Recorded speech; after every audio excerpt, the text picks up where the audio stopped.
إلهي سبحانه وتعالى سو خير كجرا هاي نوافجيو dalka iyo dadkana Allah inoo wanaajiyo maanta waxaanu si kooban ka xisbi ahaan uga hadlaynaa aan isugu kan yeernay saxaafad ahaan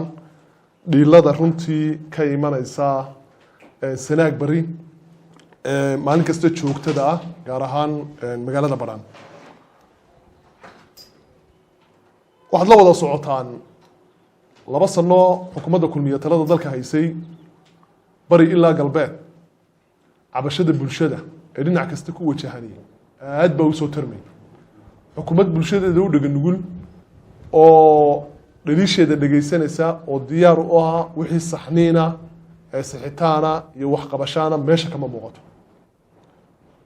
Somaliland cimrigeedu 30 sano sanka la galaya calanka tawxiidku ku qoran yahay maalintii lagu dhawaaqay qarannimada Somaliland ilaa yawmin hada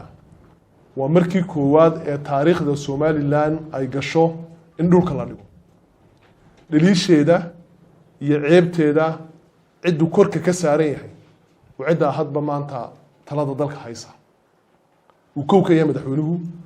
uu laba ka yahay cid amniga qaabilsan oo wasiirka arrimaha gudaha Somaliland waxaad ka warqabteen labadii sano u dambeeyay wasiirka arrimaha gudaha oo nabadgelyada dalka iyo ilaalinta sharafta ciidamada dalka mas'uulka ah waqtigiisii inuu kaga lumay commissionka isagoo dhex taagan oo uu ka shaqeynayay xubnaha labada xubnood ee mucaaradka lagu daray iyo muran siyaasi oo xisbiyeed iyadoo mas'uuliyad ka weyn oo amni oo dalka ay u tahay inta waxa ay ku mashquulsanaana waxa galbatay sanaag bari labada kun iyo August 18 madaxweynaha hore Puntland Cabdiweli Cali Gaas ayaa wuxuu soo galay magaalada Badhan wuxuu ka xarig jaray jaamacad magaalada laga hirgeliyay isaga ka hor week waxay mid wasiirka qorsheynta Soomaaliya waxaad ka warqabteen sidoo kale 31 May 2019 oo dhaweyd Balli Busle ciidan tiradoodu ay gaarayso 726 askari oo ka tirsan ciidanka qaranka Jamhuuriyadda Soomaaliland inay Puntland ay toos ugu biireen iyadana waa la daawanay oo saddex arrimood oo waaweyn oo culus waxa shalay tola dhacday magaalada Badhan bartankeeda guutada 117 oo guuta aad miisaan ugu lahayd ciidamada qarabka sida qaranka Jamhuuriyadda Soomaaliland xeradoodu iyagoo jooga ciidan soo weeraray ayna jirin awood kale banaanka ka timid oo qabsatay ayna jirin si iyagu ay laabtooda uga soo gooday ay ugu biireen dawladda Puntland ay ugu biireen afarta dhacdo iyo kuwa kale oo soo socdaba oo la daawanaya cabsi xoogi xisbi ahaan waxay nagaga aadantahay sanaag bari galbatay in gobollo kale oo Somaliland ay socon doonaan ilaalinta xuduudaha qaranku waxay u baahan tahay hogaamin xilkasnimo leh oo uma baahna hogaamin xoolo urursi u timid kow iyo laba iyo afar baan ku celinay laakiin lama dhageysanayo cabsi badan waxay nagaga beegan tahay ka xisbi ahaan saddex sano kadib markay nimankan talada dalka haya waqtigoodu dhamaato inaanu ugu iman weyno dal iyo dad mid ah waxaad ka warqabteen maalinta kursiga ay fuleen ilaa yawmin hada ummadda Somaliland dhexdooda isnaa bilaabmay isaana diyaar ugu hayn xanaftii ay doorashadu ka tagtay xalinteeda xisbi ahaan waxaanu bulshaweynta sanaag bari ugu baaqayna musabbixi uu tagaya waa hubaal ayaan la kala tagin waxaan u sheegaynaa sanaag bari bulshadeeda iyo bulshada kale Somaliland ba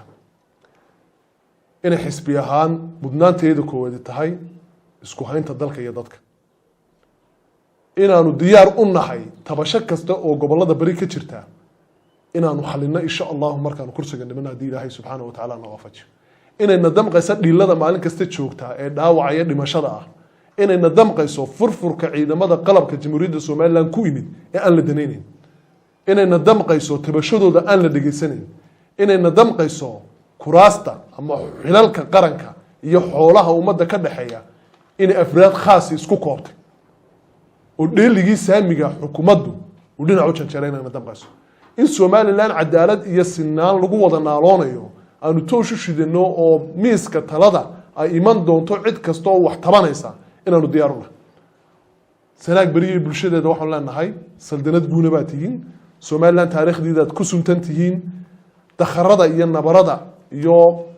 waxa qalbigiina xanxantaynaya ee idinka imanaya nidaamkan kulmiye fashilmay 2 sano ku fashilmay ee tagi doona yaanu idin damqi ee Somaliland aad qurxinayseen ha ka socdaalina ee jooga baanu leenahay. waxaanu ilaahay ka baryaynaa ummadda Somaliland oo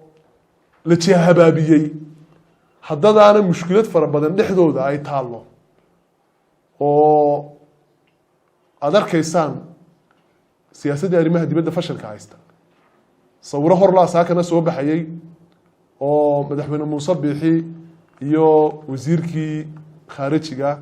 ee shalay markuu madaarka soo degay ulahaa noocad iyagoo carafo wada taagan